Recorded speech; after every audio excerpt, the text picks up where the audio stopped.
আমরা বেশি লেখাপড়া করতে পারি নাই, আমরা লেখাপড়া জানি না, আমরা জানি গাড়ি চালাইতে। সংগ্রামী শ্রমিক ভাইরা, আমাদের ইচ্ছা আমাদের সন্তানকে ডাক্তার বানাবো, ম্যাজিস্ট্রেট বানাবো এবং পুলিশ বানাবো, অনেক কিছু আশা আছে, কিন্তু আমরা টাকার অভাবে পারি না। কারণ বর্তমান দ্রব্যমূল্যের দাম প্রচন্ড, আমাদের বেতন বৃদ্ধি নাই। সংগ্রামী শ্রমিক ভাইয়ের আমার প্রতিশ্রুতি হলো, আমার কিশোরগঞ্জ জেলা মোটর যান শ্রমিক ইউনিয়নের তাদের সন্তান যদি মেধাবৃত্তি হয়, তাদেরকে শিক্ষা ভাতা চালু করা হবে। সংগ্রামী শ্রমিক ভাইয়ের আমার আরেকটি প্রতিশ্রুতি হলো, আমাদের যে কার্ডগুলো আছে এটি এনারকের মধ্যে আছে। বর্তমান যুগে আপনারাই বলেন এনারক কি আছে? এনারক নাই।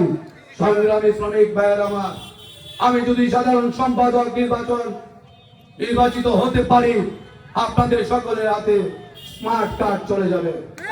সংগ্রামী শ্রমিক ভাইয়ের আপনারা জানেন আমার নির্বাচনের আরেকটি প্রতিশ্রুতি আছে, যে প্রতিশ্রুতি হলো আমরা টেকাকে নেতা বানায় বলাই, তৃণমূল বিশ্বাই না, তৃণমূল পুঁজি না, নেতা না হলেই কাজ করে করে টাকা নেতার প্যাডের মধ্যে সাইন দেব বলি আপনি কমিটির সভাপতি। সংগ্রামী শ্রমিক ভাইয়েরা, আমার কার্ড নাম্বার হলো 642।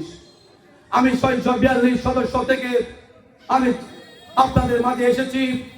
আমি ছিলাম একদম পিছে, আসতে চাচ্ছি সামনে। এই জন্য আপনারা কেউ পিছে থাকবেন না, আসেন, কথা বলেন, শ্রমিকদের ন্যায্য অধিকারের কথা বলেন। আমি যদি কিশোরগঞ্জ জেলা মোটর যান শ্রমিক ইউনিয়নের সাধারণ সম্পাদক জয় হইতে পারি, কিশোরগঞ্জ 13টি জেলায় কিশোরগঞ্জ জেলা মোটর যান শ্রমিক ইউনিয়নের শাখা করে নির্বাচিত মাধ্যমে নেতা নির্ধারিত করব। সংগ্রামী শ্রমিক ভাইয়েরা, কথা আর বলবো না, কথা অনেক বলেছি, কথা বললেই বলা হলো না, আর প্রতিশ্রুতি দিলেই প্রতিশ্রুতি না রাখলেই সে বেঈমান হয়ে যাবে।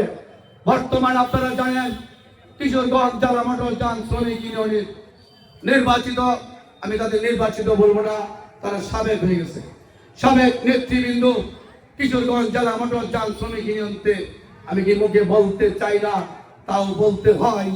আপনারা জানেন তারা কি অপবাদ নিয়ে গেছে, আমি সেটা হতে চাই না। প্রতিশ্রুতি যে দিতে জানে সে করতেও জানে।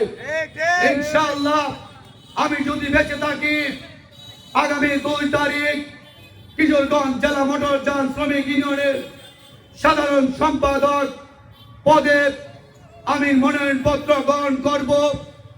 আপনাদের আশা ভালোবাসা এবং আপনাদের কাছে আমার যদি কোনো চলাফেরায় কোনো কথাবার্তায় ভুল ত্রুটি হয়ে থাকে, ক্ষমার ঊর্ধ্বে কেউ না, ক্ষমাই সবচেয়ে বড় লক্ষণ। আপনারা আমাকে ক্ষমা দৃষ্টিতে দেখবেন।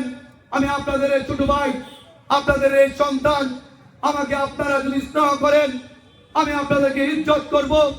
আমার বন্ধু বান্ধব যদি আমাকে ভালোবাসে, আমি তাদেরকে ভালোবাসবো। আমার ভাইয়ের ছোট ভাইয়ের যদি আমাকে ইজ্জত দেয়, তাদেরকে আমি স্নেহ করব।